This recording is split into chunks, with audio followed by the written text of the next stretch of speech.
to another episode of Habits and Humor. I'm Susie B and I'm your host. I'm really excited for you guys to be here today because specifically today, we're talking about one of my very favorite topics.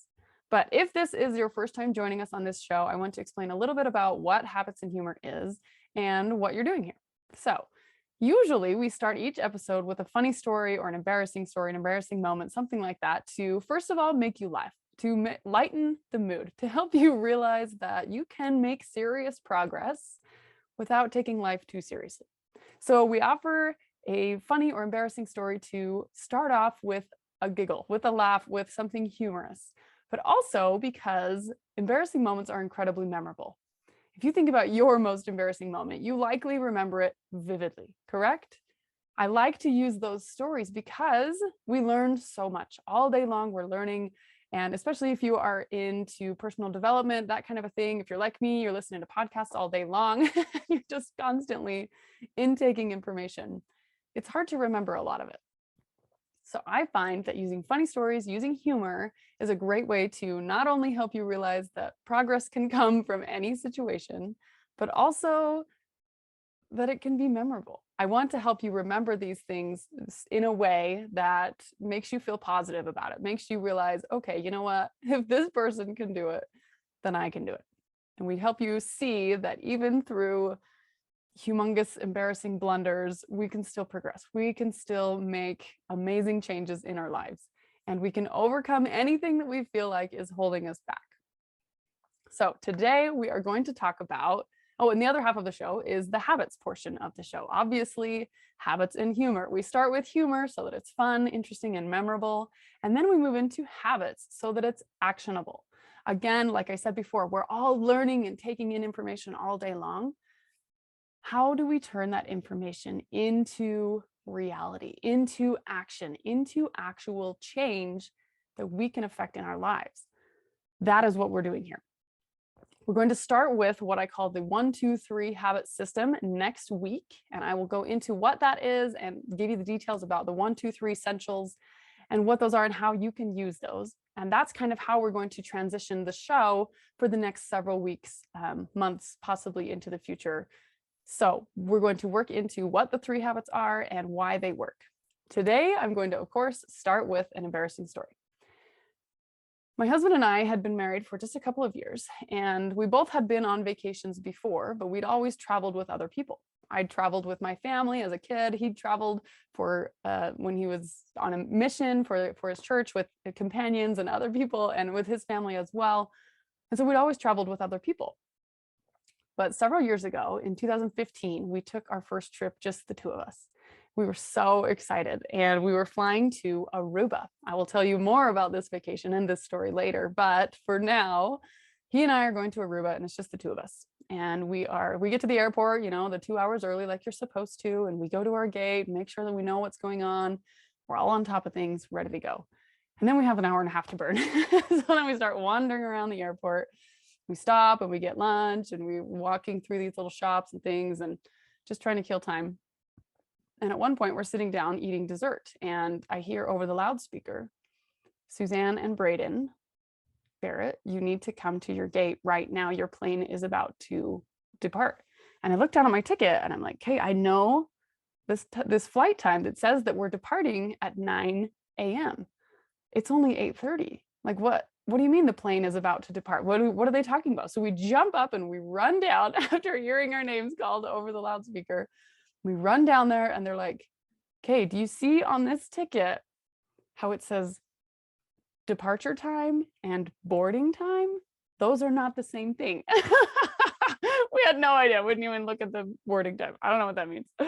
And so we get to the airplane and it's fine. We didn't miss our flight, luckily. I'm so glad that they called our names over the loudspeaker, but we had no idea. So this was an embarrassing story in that boarding time and departure time, not the same thing.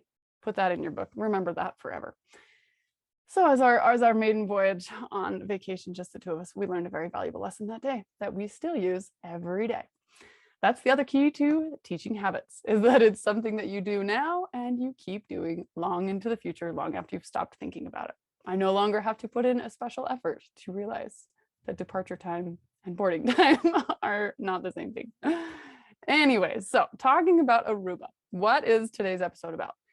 Last week, or no, a couple of weeks ago, I put on my Facebook page a referral link for a travel rewards credit card. And this travel rewards credit card is one of the habits that I have in my life that has served me incredibly well. And I told people the story of how I travel for free. This trip that we went on to Aruba, we did not pay a dime for. It was completely free using travel credit rewards. And so a lot of people wanted to know more, wanted to know how this works and all of this kind of stuff. And as a responsible human being, I didn't feel like I could just say, yeah, here's a great credit card, go nuts, without giving some disclaimers, without giving a little bit of training. So that's what this episode is going to be about: how travel rewards works and how you can travel for free. I personally have taken 8 vacations that I have not paid for or have paid very little for. We started doing this 7 years ago. And well, let me just start at the beginning here. Once upon a time, there was a girl with a small family on a tight budget. She and her husband were students. They had a mortgage. They had a baby. Traveling was just out of the question until she found a way to travel for free. Travel rewards credit cards. So I discovered this when I was in the throes of, I had 2 brand new babies and my husband and I were still in school and we had bought our first house and the budget was just tight. And at this point, you kind of get to make a choice. Either you wait on something that you want that costs money, either you just have to put it off, or you find a way to make it happen. For example, if you want to buy designer clothes, but you can't afford them, you go to a consignment store that sells designer clothes for a discount price. That is a workaround for one of those tight budget barriers. Another workaround is if you want to vacation, but you cannot afford it, travel rewards credit card points. All right, so let me just give you a brief overview of how travel rewards has affected my life and the lives of my family. In 7 years of doing this credit card rewards traveling, we have gone to 4 different countries. We've covered 20 round trip flights. We've covered 6 cruises, 1 all-inclusive resort for 2 people, and 24 nights stay at a hotel. This is what I can remember. There might have been other things, but these are the things I can remember as I was making this presentation to show you. So these are all the places that we've gone to for free. We've gone to Aruba, Cabo, Mazatlan, Puerto Vallarta, San Diego, California, Las Vegas, the Grand Canyon, Salt Lake City, Utah, Kauai, Hawaii. That's where my shirt is from. I'm wearing my Hawaii shirt for you. Cancun, Mexico, Costa Maya, Mexico, the Bahamas, Cozumel, Roatan, Honduras. We've gone to all of these places, you guys, and total, all of these things, we have barely paid any money out of pocket for. Like I said before, this was an amazing discovery that I made in 2013 or 14, and it absolutely has changed our lives. We now go on lots of vacations, probably about 1 a year, but we don't pay for them. Or if we do, we pay very, very little. And it is always in our budget because we don't have to budget for it. It's amazing. It's absolutely transformed the way that I see money and the way that we are able to see the world. So, terms that we need to go over before we get into how travel rewards work. 3 of them are very important, and I'm going to be covering these and talking about them a lot. So I need you to know what they are. Some of you already know all of this and you're like, hey, let's get to the good part. I promise we're getting there, but I want to make sure we have a good base first. Those of you that are new to travel rewards credit cards, pay attention to these 3 terms. The first one is minimum spend. So when you sign up for a brand new credit card, they almost always have a requirement of a minimum spend, which means if you spend a certain amount, the amount that they say, in the time frame they give you, they will reward you with a lump sum of bonus points, which leads me to step number 2. Those bonus points are called the sign-on bonus. A sign-on bonus is that lump sum that you get for reaching the minimum spend. So, for example, one of the credit cards I use is the Capital One Venture card. Most of the time, Their minimum spend is you have to spend $3,000 in 3 months. Most minimum spends are 3 months time period, and some are between $1,000 and $5,000. There are a few others, and we'll go over some of the details of those other ones in a minute. But for now, minimum spend means the amount of money you need to spend in the time frame they give you to get the bonus points. And then terminology number 3 is rewards. What are the rewards? This is what the company is going to give you in return for you using their product. Capital One wants you to use the Capital One card because every time you do, they get 3% from the merchant that you're buying from. Often, if you buy things online, you'll notice that sometimes there's a credit card fee on top of whatever the cost of the product is. That's because the merchant is covering what the credit card gets paid. That is how travel rewards is legal, and that is how it is not too good to be true. People are often thinking like, okay, nothing in life is free. It sounds too good to be true. This is not one of those things. Travel rewards is absolutely reality that anyone can do. I'm going to show you in the rest of this episode how you can apply this to your life, no matter what your budget is, no matter what your lifestyle is, no matter what your travel goals are. And I'll show you how to personalize it so that it works for you. So know that the rewards are what the company gives you for using their product. And this is what you get for signing up for their card. First thing we need to cover are what I call the cardinal rules. You see my lame pun there? Cardinal, get it? So there are 6 rules that I want you to know before you even consider credit card rewards traveling, okay? As a human being in this world who is very financially conscious, I was raised by a CPA who's brilliant and have always been very money conscious. I want to help you to also be financially conscious. And I don't want this to be a stressful part of your life. This should be a bonus, happy piece of your financial life, not something that brings you down, causes you stress, and ruins your life, which credit cards have the potential to do. So we want to make sure that we do it right. These 6 rules are going to help you do it right. Rule number 1 is always carry a 0 balance. This means, actually, I'm not going to tell you what all of these are first. We'll go into them on the next slide. But for this one, I'm just going to breeze through what the 6 rules are. Always carry a 0 balance, $0 balance. Step number 2, or rule number 2, don't spend extra money to make travel rewards work. This has to work with what you already spend normally. Do, however, maximize travel rewards when you have to spend extra on something. Big one-off purchases are a gold mine when it comes to travel credit card rewards. I'm going to tell you how to use that in just a minute. Step number 3 is to know your credit score and the details of your score. I'll tell you how to do that in just a minute. Step number 4, or rule number 4, is fees versus frees. There's a lot of free cards out there, but there's also a lot of fee cards out there. You approach them completely differently, so you need to be able to differentiate between the two and which one you need based on rules 1, 2, and 3. Rule number 5 is keep detailed records. You guys, I'm a nerd and I love spreadsheets. I need you to love spreadsheets as well when it comes to travel rewards. You need to keep dates of when you signed up for the card. You need to write down who the account holder is. I manage the finances for both me and my spouse. And as my kids get older, I will also manage it for them when they are 16, 17, 18 years old. So you need to know who the card is under. You need to write down details of the deal that you signed up for, what the bonuses are, what the redemption options are, what the timeline is, what the minimum spend is, and what the timeline is, all of that kind of stuff. You need to know those details. You might think you'll remember it, but you probably won't. So keep a spreadsheet, make a little quick column for each of those options. I use Google Docs or Google Sheets, and it's incredibly easy to keep track of every single detail of how I do this. So I always know what's going on. I always know what steps I need to take to make sure that I'm covered and I am on top of it. Doesn't take a lot of time, but you should be detail oriented when it comes to this. Step number 6, rule number 6 is don't push yourself to take risks when you're doing this.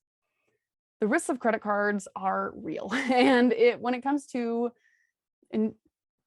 having credit as part of your financial life, you don't want to take risks. You do not want to push yourself to take on more than you can handle so that you can reach the next level of rewards. That is not a risk worth taking. You want to be super safe, super smart, and super ahead of the game when it comes to credit, not behind the game. All right, so let's go into each of these 6 rules and talk about exactly what they are and what they mean. Rule number 1, $0 balance. I want you to use your credit card like a debit card. If you don't have the money, like in the world, people want you to think that a credit card is you can spend the money now and you don't have to pay for it till later. I want you to throw that out the window and never think that thought again. If you don't have the money, don't put it on the card. Simple as that. If you're not in a place where you can make that happen yet, I also have some really good personal finance tips in my book, Life Conscious by Susie B. You can grab this on Amazon and check out the finance chapter, help you get ahead. In this book, I talk about how the difference between living paycheck to paycheck and living ahead of the game with a savings account, investments, and all of those other things is 1 month. So if you're feeling like it's overwhelming and it's too hard, know that you can handle this. You can do this. So get to the point where you can use a credit card like a debit card and have a 0 balance all the time. 1, because it keeps you on top of things, and 2, because it's really good for your credit score, which we're going to get into in the next rule. But for now, know that you want to pay off your credit card weekly or even daily if you can. Sometimes it takes a couple of days for transactions to process. That's okay. Just pay them off as soon as you have any money on that card, pay them off. And if you don't have the money to pay it off, don't spend the money on the card. Wait until you have the money, then purchase the thing. I promise it'll be worth it every time. All right, rule number 2, know your credit score and the details about it. Credit score is basically what a company needs to know about the way you use money. This is how they see if they can trust you to have their opportunity to spend. This affects your ability to get a job, your ability to get housing, your ability to get a loan, your ability to buy a house, your ability to get approved for any travel rewards credit cards. This is a big important factor in your financial life. So I need you to know what it is, how to use it, and how to monitor it. I want you to monitor your credit score. There's a free way to do this, and I will explain this in just a minute. Credit rewards help you raise your credit score if you do it right. If you do it wrong and you're missing payments and falling behind, it will ruin your credit score and it will ruin your financial life. So don't go there. If I'm making you a little bit scared, good. I want you to be just a little bit, not scared, but a little bit precautious so that you stay on top of this and realize this is really important and it needs to be a priority in your thinking. This isn't just going to be like, oh, some side thing that just shows up and all of a sudden I can travel for free. If you want to travel for free, you got to put in the work. If your credit score, so let's talk about the numbers. Their credit scores go between 300 basically up to 850. 850 is the maximum credit score. You want a credit score of over 700 at all times. Over 780 and over 800 is the best. If you want the very best rates on loans or things like that, you need a score that is above 780 or even 800, depending on what the loan is. I always try to keep mine above 800, but if you're not there yet, that's okay. If your score is less than 700 or less than 650, I encourage you to work on your personal finances first before you start doing travel rewards, just because there are some other baseline foundational elements you need to get under control first. But if your credit score is 700 or more, this can be a super spectacular way to boost your credit score. How do you know what your credit score is? There is a free tool called Credit Karma where you can monitor your credit score. You've been told that every time someone checks your credit, it dings your credit or makes your credit score go down. There are 2 kinds of inquiries, hard inquiries and soft inquiries. Hard inquiries are someone who you are asking for money or for a loan or for a credit card, something like that. Someone who you are asking for their financial services. They are going to check your credit score and know what kind of a spender you are. Anytime any company wants to know what your credit score is, these are banks, these are, car companies, these are anyone who is trying to offer you a loan, these are called hard inquiries. And this is true. This will negatively affect your credit score, but not for very long, and it's not really a big deal. But know that that is true. The other kind of inquiry is called a soft inquiry, and this is credit monitoring that you do personally yourself. Anyone else who wants to know your credit score, that's a hard inquiry. You do it yourself, that's a soft inquiry. So you can check your credit score as many times as you want. When I was doing travel rewards, when I was first beginning, and I wanted to really be on top of it and wanted to be really ahead of the game, I monitored my credit score every single day. This was one of my daily habits. I would check it and make sure, mine and my husband's. I had created both accounts for both of us on Credit Karma so that I could make sure that every decision I was making was having a positive impact on our credit, not a negative one. So what impacts your credit? Where do these numbers come from? What does it even mean? There are 6 things that affect your credit score. These are called factors.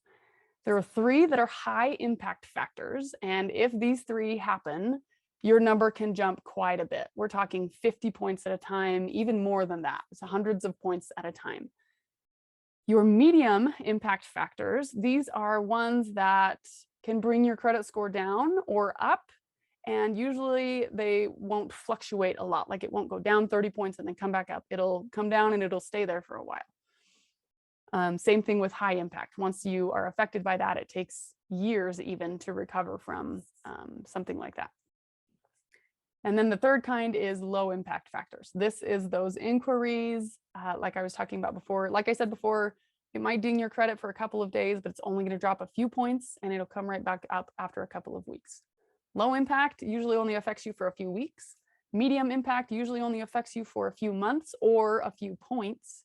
And high impact can make a massive effect on the number, on your credit score number. So what are these factors? Let's talk about the high impact ones first. There are 3 of those: history, use, and marks.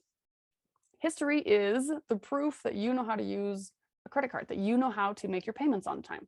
This is how often you miss a payment, things like that. So if your history shows that you always pay your balances off, then your history factor is going to go up.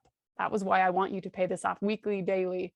Every time you pay it off, that history factor goes up. Big boost, big bonus. Usage is the amount of money that you're using versus the amount of money that you're allowed to use. People talk often about how it's bad for your credit to maximize a credit card out, or to max out a credit card, right? This means, let's give a simple example. Let's say you have a credit card that your credit limit, which is the maximum amount you can spend on that card, is $10,000. If you spend $10,000 on that card, it's going to negatively impact your credit score. Big time. This is a major factor. So how do we make sure we never take advantage and we never overuse the credit limit? Never, ever, ever go above 29% of your credit limit on every individual card.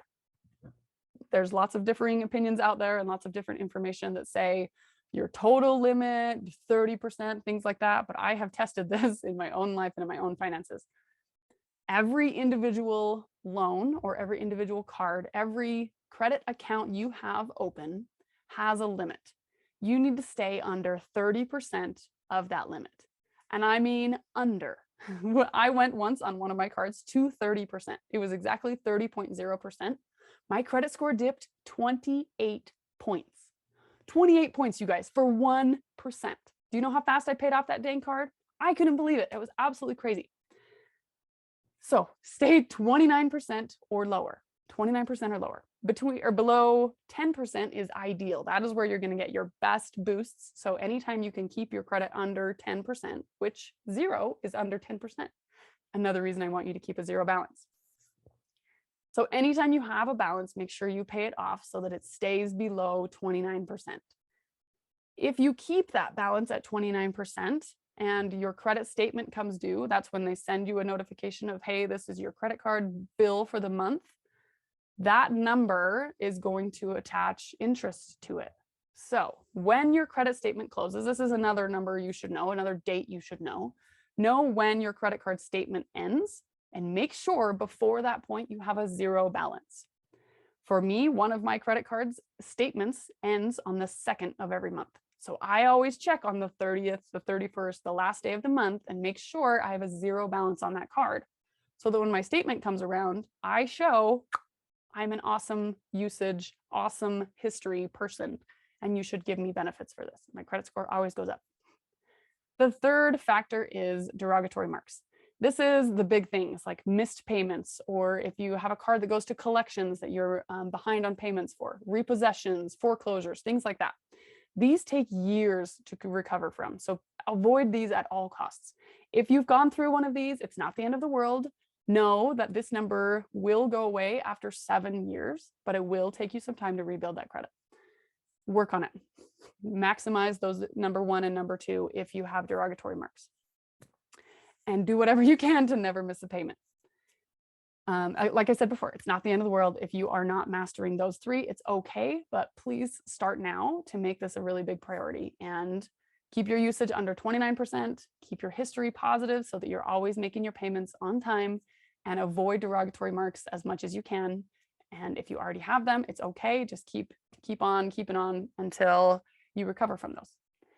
Factor number, or your medium impact factor, is credit age.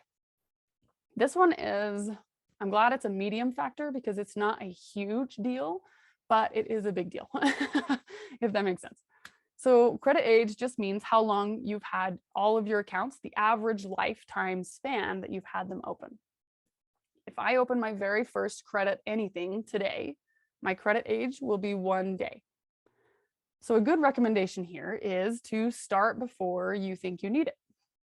As a parent, I am going to have my kids open their very first credit card when they turn 16 years old, so that they will have a longer credit age by the time they get to the point of their lives that they need to be needing a credit score, where they need to buying houses and getting loans and getting approved for housing, things like that. So if you aren't there, if you don't have credit open, it's okay, but know that it's going to take you a couple of years before this number will go up. It is the average of all of your open accounts. So another reason you need to know this is because if you have multiple cards, which I'm going to show you how to do, every time you open one and close it, your age average drops. Some of the fee cards, which we'll talk about next, you're not going to want to keep them open for very long because they're very expensive. And so you're going to want to close those cards. But if you have a low credit score, if credit age is already a problem for you, we're just going to avoid those kind of cards and make sure that that is a factor that goes up instead of down. The third kind of factors are those low impact factors, the total accounts that you have open. Most credit companies want to know that you are using credit and you can be trusted. If you only have 1 card open and you've never had a loan, it's going to be harder for you to get a loan, which doesn't make sense, but it's true. They want to see about 5 accounts on your name before they will trust you with something like that. So if you and your spouse come together and you both have a credit card from when you were teenagers, perfect. That's 2 accounts that they can reference. You want to have somewhere between 5 and 20 accounts in your name. And these will stay on there again for 7 years. So even when we had student loans back in college, those were payments that these companies could reference up until 7 years after we paid those loans off. Does that make sense? So these stay with you for a long time. But the total number of accounts, somewhere between 5 and 20 is the sweet spot. Once you get over 20, some credit card companies are like, this seems a little sus, and they won't approve you. So just know that that's a possibility. And hard inquiries, we already talked about that. When somebody else needs to know what your credit is like, what kind of a spender you are, that's called a hard inquiry. This can affect you for a couple of months, couple of weeks, and it's not a huge dip. But if it's a frequent thing, if you're constantly applying for cards, constantly applying for loans, that number will come down. So we'll talk about a rule to help you avoid that as well in the next few slides. Rule number 3 is fees versus frees. I already referenced this, but there are 2 kinds of cards. Free cards that have no yearly fee, and fee cards that have a yearly fee. Fee cards are usually, what is the point? Why would you get a fee card? If it costs money, why would you get it? Because usually their sign-on bonuses are way bigger and their rewards are way better. So oftentimes It is based on what your credit score is. You need to know that score. If your credit age is very low, don't open a fee card because you're going to have to close it after a year or two, and it's going to make your age come down more. If your credit age is a low number, if you only have 1, 2, 3, 4, 5 years of credit age, go with free cards, because once you open a free card, you can keep it open forever. And then 7, 10, 15 years from now, you have an awesome card that can counterbalance your shorter age cards. This is a big deal. Again, you can keep free cards open. So we start with free cards. I'm always going to recommend that your first card should be a free one that you open now, keep open for the rest of your life. The other kind is the fee card, and those you're going to want to close after a couple of years when the rewards no longer outweigh the fee. If you're still getting, so let's say, for example, the Capital One Venture card, that one is $95 a year. I usually go on one trip a year. So as long as I'm getting $95 worth of rewards from that card, it's worth keeping open. I've had my Capital One Venture card open for several years now. The fee is worth it to me because I'm okay to pay it, because the rewards I get from that card are more than $95 a year. You have to know what the value is for you and if it's worth it for you. Other cards that I've opened before have a bigger fee or have smaller rewards, and they weren't worth it for me. So I would use the card, get the sign-up bonus, spend the points, and then close the card within a year so that I didn't have to pay that yearly fee. Some cards out there will waive your first year yearly fee, so you can keep them open for 2 years, which is awesome. Some cards have a really, really high fee, which if they also have a really, really high sign-on bonus can still be worth it. You just have to kind of weigh and balance and see what the differences are. And then there's also a third option. Sometimes you can get a fee card, and after a year, you can downgrade it to a free account. An example of this is the Chase Sapphire card. I think this one's still available for businesses, but I think they eliminated the personal card option for this one. I got it when there was still a personal card option, and we used it to get a cruise and for free. And so once I had used the points for the cruise, I called to cancel the card, but my credit age was sort of getting shorter and younger, and I didn't like that. So I asked them and I said, hey, is there an option to keep this card open under a free account? And they said, yeah, we'll just switch it over to the Chase Freedom card. So I turned my Chase Sapphire into Chase Freedom. Same account, stayed open, is now a beautiful benefit for my credit score instead of a negative derogatory mark. Not a derogatory mark, sorry, a negative age factor. Is this all making sense? I'm throwing out so much information here. If you have comments or questions or anything like that, feel free to email me, message me. Anyway, yes, feel free to ask questions. I'm an open book about this kind of stuff. Rule number 4 is keep detailed records. I already referenced this before, but please start a spreadsheet. If you're a spreadsheet geek, this will be so easy for you. If you're not a spreadsheet geek, become a spreadsheet geek. I promise you, it does not take that much time, and it is so worth it every single time. So worth it. And what do we put on that spreadsheet? Mine is probably 12 columns. And I have a different piece of every column. So I have the date that I opened it, who the account holder is, if there are any authorized users on the account, the date that, or the time that I need to do the minimum spend, what the minimum spend amount is, what the bonus point is, what the rewards are, how to use them, and details and details and details like that. I also have a column for my fee cards, what day I need to close it to avoid the yearly fee. That is a very important column to me.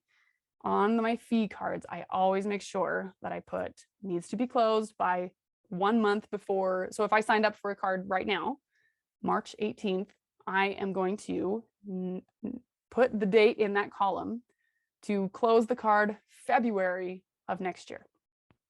That way I make sure that I've closed it and the window isn't missed. That way I don't get charged that fee for next year. So you have a year before your next fee is due. Some of those cards charge the fee up front. Some of them will give you a year waived. So again, make sure that value is worth it for you for that first year. Rule number 5, don't push yourself. Again, if it is something where it feels like, oh, that might be really hard to reach, that's not the card for you. Start small, start safe, start where you know you can get the points, where you know you can keep the card open. There are so many free options, so many good options. I'm going to tell you a bunch of them before the end of this episode. But know that you don't have to take risks. You don't have to push yourself and be unsure if you can reach it. Stay safe, stay smart, do what you know you can handle. And make sure that you can always carry a zero balance. Again, if you have to push yourself to spend extra money and you're not sure if you'll be able to pay it off, not worth it. Always carry a zero balance. Rule number one, if you can't pay the money today, if you can't pay it off daily, don't do it. Don't go there. And rule number 6, don't spend extra money to make the rewards work. I kind of just said this, but here is a workaround for this one.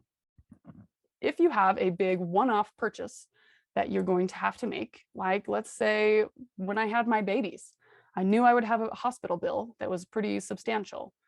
Our budget when we were having babies was pretty small. We didn't spend thousands of dollars a month. We spent hundreds of dollars a month. So to sign up for a card with a minimum spend of $3,000 in 3 months, not possible for us. No way. There was no way we were going to push ourselves to get there. However, if I sign up for a card 2 weeks before I have a baby, within a month, I'm going to get a hospital bill that's thousands of dollars. All of a sudden, I can pay off my medical bill using that credit card. And then again, you have to have this money beforehand. So I use the credit card to pay the medical bill. Then I use my bank account to pay off the credit card, all in the same day or the same week. And my minimum spend is met in one purchase. That is my favorite. I love it when I can do that. I'm going to do it again next month with my daughter's braces. Anytime you have to spend a big amount of money that you already have, you know you're going to pay for it in cash, do it with this card and then pay it off. Then all of a sudden, I mean, I'm going to pay for the braces either way. I've got to pay the medical bill either way, but I might as well get a free trip out of the deal. Do you see where I'm going with this? So one-off purchases are a great time to sign up for a card right before that purchase is due. Give yourself a couple of weeks. Sometimes it takes weeks for the application process and the card to actually get to you.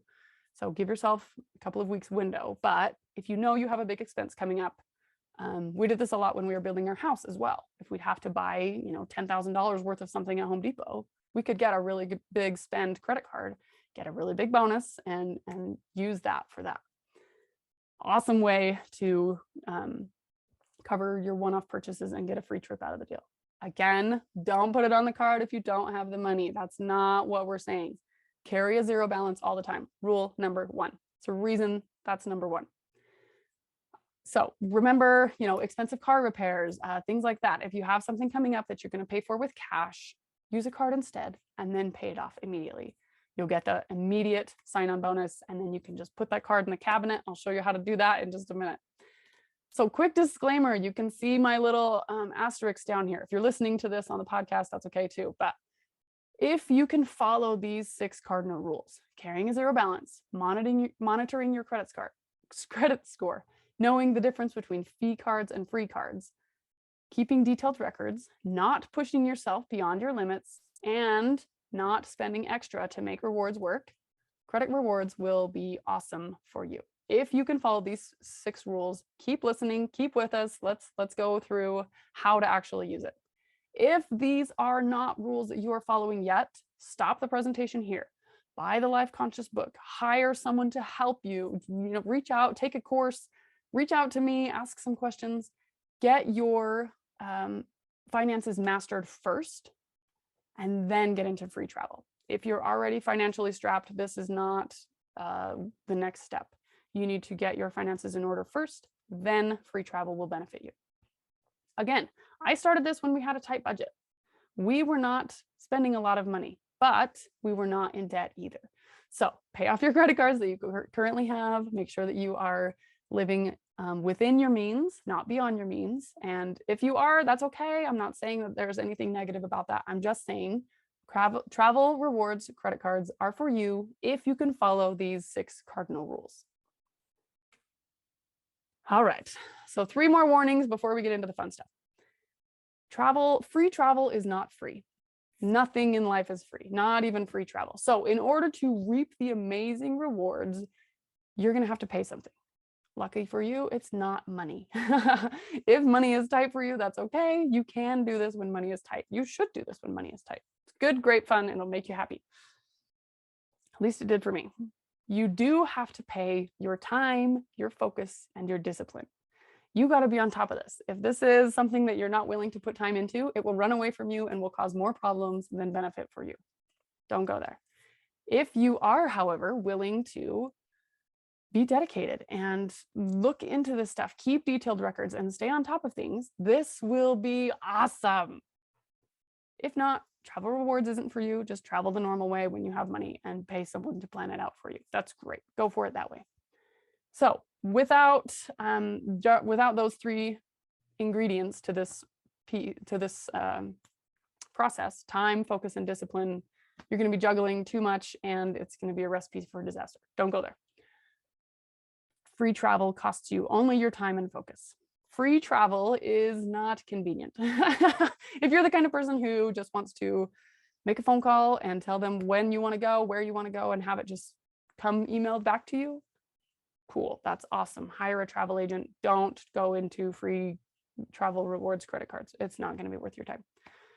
If, on the other hand, that you're okay with inconvenient flight times, traveling in the off season, if you don't care about the experience of getting to your destination, sometimes your flights are crappy. Sometimes your dates are crappy. But if those are okay factors for you, this is going to be awesome. Reward away. Go for it. Again, you have to ask yourself, do the rewards outweigh the fees and inconvenience of this process? If it's worth it for you, go for it. It's always worth it for me because I don't think it takes too much time. And I have a really good system to keep detailed records and things like that. Like I said, I've gone to 4 countries for free. It's pretty amazing. Like I love doing this. This is a habit that I have in my life that I will continue to do for the rest of my life. Again, I am not an expert in the travel world. I do not have a degree in finance. I have experience, and this is my personal experience. All of this stuff I'm talking to you about is what I know to be true because of my own experience. If you want someone more educated, more in this area of expertise, go for it. That's great. Awesome. Yes, reach out, find an expert. If you are okay with just following my journey and then going and making it your own, figuring out your way, perfect. This is a free resource for you to use. Take it or leave it. All right. So when? Let's start with the question when. When should I get or when should I close a card? The sweet spot is between 4 and 24 months. If you're planning a trip next week, you're not going to have enough time to get any rewards. This isn't going to work. If, however, you're planning a trip in 6 months, stellar. That's awesome. It takes about 3 months to hit that minimum spend, and then it takes 1 or 2 months to process that big bonus, that sign-on bonus. And then it takes a couple of weeks to book the trip. So 6 months is ideal. You can squeeze it into 4 months if you have one of those one-off purchases, something like that, where you get the minimum spend within the first couple of weeks. Absolutely, totally possible. If, however, you're planning a trip in like 3 or 4 years, you might end up paying a lot of fees and things like that that might not make the trip worth it. So unless you're sticking to free cards, if you're doing free cards 3 or 4 years from now, awesome, go for it. Rule number 2 is on timeline, the 3 to 6 month rule. I only open a card every 3 to 6 months. If you apply for credit more often than once every 3 months, it will continually negatively impact your credit. You only want to apply 1 time every 3 months maximum. 6 months is better, 3 months is minimum. So when you're opening a new credit card, you want to make sure that when you're applying, make sure it's been 3 months since you applied before. Whether you got accepted or denied, give it 3 months before you apply for another one. And again, 3 months is about the time that it takes to get your sign-up bonus hit. And you're going to want 3 to 6 months on each card. So here's how I do it. I open a card, I hit the minimum spend, and then I stop using the card. As soon as I get the minimum spend, I get the bonus. So we'll use Capital One, for example. I got the $3,000 minimum spend in the first 3 months, and then I continued to use the card until I saw that 100,000 bonus points show up on my card statement. Once I saw that I had earned my 100,000 bonus points and I had a 0 balance, I put that card in my cabinet. I quit using it. I only use them to get that bonus if it's a if it's a fee card. If it's a fee card, I only do it to get the sign-on bonus because usually the sign-on bonus is where the money is at, is where the reason that you have the fee card is at. And then I stop spending on that card and I Just know where it is. I keep it in a certain folder so that as soon as I'm ready to book my trip, I can pull that out and use those rewards to book the trip. Then I open another card. Sometimes I'll use that same card for the full 6 months. I'll wait, I'll keep using it for 6 months. Then I'll pay off the balance, put it in a cabinet, and then open another card. The past 2 years, I've only ever had one card, which is unusual for me, but sometimes, I mean, it just depends on what's going on. So 1 card at a time. That's rule number 3. Know that it's so much simpler if you only have 1 card at a time. Often people are like, okay, we want to go on a trip, so we're going to need a hotels card and a flights card and an additional spending card, right? So we're going to open 3 cards. Holy smokes. Realize that when you open 1 card, you have to hit that minimum spend. When you open another card, you also have to hit that minimum spend. So if I had opened a Capital One card for myself and one for my husband at the same time, we would have to spend $6,000 in 3 months to get those points. We're not going to do that. So I'm not going to do that. If you are about to, like I said before, if you're buying a house and you're dropping $10,000, or if you're building a house and you're dropping $10,000 on something, cool. You can totally sign up for 1 card for yourself, 1 card for your spouse, hit that minimum spend, pay those off, and put them in a cabinet. That's awesome. Most of us, though, we're going to want to stick with 1 card at a time. Keep that card for 6 months. Make sure you get the bonus. Make sure you get the minimum spend, all of that. Pay off your balance, and then put it in a cabinet.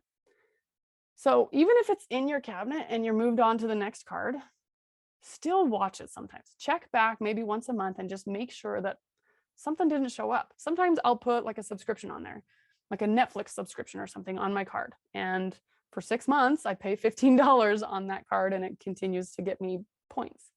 However, if I forget to put that Netflix subscription onto my new card, it's going to keep charging that card. So if I put that card in the cabinet and then 3 months later I check, even if it's only a $15 balance, I've missed 2 payments. That's a problem. So watch for subscriptions because they might sneak up on you. I continually check my balances once a month on all of my open cards, whatever they are. And I do this for about a year before I know that there's no subscriptions. Some things are yearly subscriptions. I have my insurance go out once a year on these cards. And if I'm not sure which card it's on, that's going to be a problem. So make sure that you are, again, just on top of it. Just keep detailed records, know where your money is going, know which card you're using and where your subscriptions are. If you want to avoid this, just keep your subscriptions all on a free card. Make sure you pay that one every month. That's how I do it. And then use your other expenses like groceries and gas and things that aren't going to be monthly bill on your bigger rewards, your fee cards. And then, again, make sure that you know that you got the bonus points, you know you finished with 1 card before you apply for another card. That 3 to 6 month mark is really great. It's a good rule to follow. And then know that rule number 4 is oftentimes with these cards, sometimes with the fee cards, you're going to want to close them after a year, right? If you close them, you can't use the points anymore on most cards. There's a few that you still can, but most cards, if you close the card, you lose the points. I'm going to tell you a story about that in just a minute. But be warned that you have to have that card open in order to use the rewards. So make sure that that is, you know what you're planning, what you're going to be doing for your travel. All right, let's take a quick breath here. That was so much information. If you are overwhelmed at this point, it's okay. As we go through the next steps, as we talk about what you're looking for, which card to choose, how to actually use it, it's going to get easier.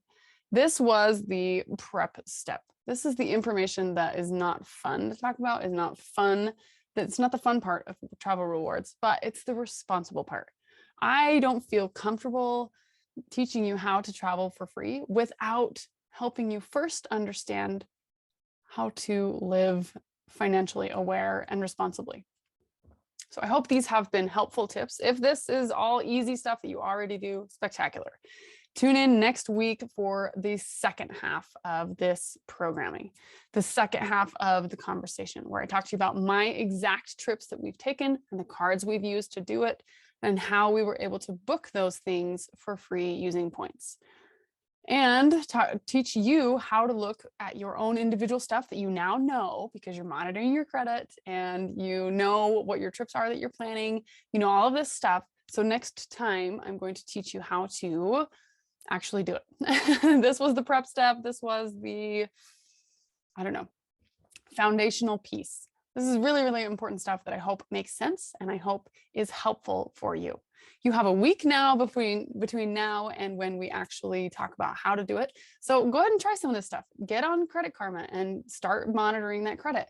Decide what trips you want to take and what cards you're going to need. Start researching into different cards and looking them up and just glancing at them and seeing what the options are right now. Again, Southwest has a great deal going right now. I'm going to talk to you more about that card, and Capital One has a pretty good deal going right now too. I always have affiliate not affiliate, but referral links for these specific cards. So you can reach out to me, send me a message and say, hey, I'm interested in Capital One. Which card should I get? Ask me any questions you want, you guys. I am an open book. I could talk about this all day, which is why this is a 2-week training, because it's going to take 2 weeks to cover it all. Again, thank you so much for being here. Let's keep the conversation open, keep it going. And next week, we're going to finish this off with the details. So thanks for being here. Again, I'm Susie B. I am the author of Life Conscious. I am the habits coach of Life Conscious Habits, the 1, 2, 3 Essentials, and the Healthy and Happy program.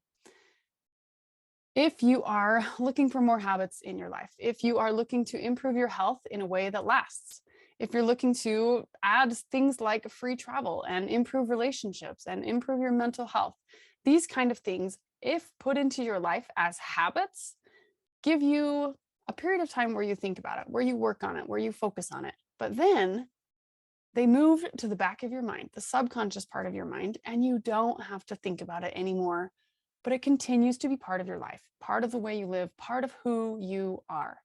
Habits are just the greatest thing in the whole wide world, and I want to shout that message from the rooftops. If you're looking for help with your habits, please send me a message. Talk to me about what you're looking for, and I will see if I have something that would help you. I have a whole YouTube channel. I've got a bunch of videos, a bunch of free trainings, things like that. And I also have 2 paid programs going right now. So if you are ready to go, you're tired of talking about this stuff, you're tired about learning about this stuff, and you're ready to actually take action, send me a message. Let's go. You can enroll in my 2 programs right now, the Habits Mastermind, the 3 Essentials Mastermind, which is 3 daily tasks toward any goal in your life, any pillar that you want to improve. Maybe that's your health, maybe that's your relationships, maybe that's your family life. Whatever it is, if you're feeling overwhelmed by it all, get in the 3 essential habits. We're going to break it down so that it's simple and straightforward, and you can start today. Most of us learn so much about whatever we want to start. We keep learning, and we never actually do. This is going to get you into the do phase immediately. And then we're going to form some habits so that you only have to think about it for a short period of time, but it will serve you for life. 3 Essential Habits Mastermind. The other option is the Healthy and Happy program. This is my baby. This is my 60-day program to help you master your health. If health is your top priority, if that is one thing you struggle with, one thing that you really think about a lot, one thing that is taking up a lot of your time or your effort or your energy, causing you pain, causing you frustration, maybe you've tried things and failed, this is the simplest, most efficient program out there. It is absolutely research-based, scientifically proven, and it is so simple and personalized. You're going to get in here and you're going to form 10 healthy habits, including water, fruits, veggies, portion control in a way that doesn't make you count calories or macros. This is simple, simple, simple habits, you guys, so that you can do them today. You can feel the progress now, but you can keep them in the future. I am so not about 21-day fixes or short-term habits, or short-term fixes, short-term whatevers. It's all about the long-term and the immediate results at the same time. Stop thinking, stop worrying, stop wondering, stop wishing, start doing. 2 options if you want to get in the Healthy and Happy program, or if you want to join the 3 Essentials Mastermind. Both of those are available on the website, livelifeconscious.com. Click on coaching at the top of the page, or go to livelifeconscious.com/store/course. That's where you can find all of our stuff. Don't forget to subscribe and share the Habits and Humor podcast. And remember, we are now recording this live every single week. Every Monday at 9 a.m. Mountain Daylight Time, you can tune in to the live video version of this podcast. If you're catching this on the audio, there is also a live video podcast as well. And as a massive, awesome, spectacular bonus, it comes with a 30-minute free Q&A session right afterwards. Every Monday from 9 to 9:30 a.m. Mountain Daylight Time, we are doing a live filming of the podcast. And then we're doing 30 minutes of Q&A right afterwards. So if you're coming on here and you're thinking like, okay, I like where this is headed, I feel like I want to do this free travel habit, but I've got a couple of questions. Perfect. Come to the live recording, ask your questions, get some free coaching. It's absolutely free. And this is every single week. We're going to start with, this is the very first recorded version. So next time we're going to start with the live recordings of these shows, and reach out to me for the link for that. It is a Zoom call. So if you want to be in part of the conversation, you want to actually be live on the Q&A, you need to get the Zoom link from me. So check out the Habits and Humor Facebook page. I'm going to drop the link in there, and I'm also going to send it to anyone who sends me a message. So send me a message, ask your questions, and you can also put in topic ideas here. We are going to start using the 1, 2, 3 Essentials Habits system on this show, so that you're going to walk away from every single episode with 3 actionable steps that you can do every week. This week it's about travel. Next week, we're going to finish the conversation about travel. And into April, we're going to then move into all the rest of the topics, with every single week focusing on one topic with 3 actionable steps that you can take. So if you have any topic ideas, drop them in a message, send them over to me, and we will put on a live show just for you. And then you can come to the Q&A and get your questions answered. Again, I'm Susie B. Thank you guys for being here. Tune in next week for the rest of the conversation about free travel. See you guys.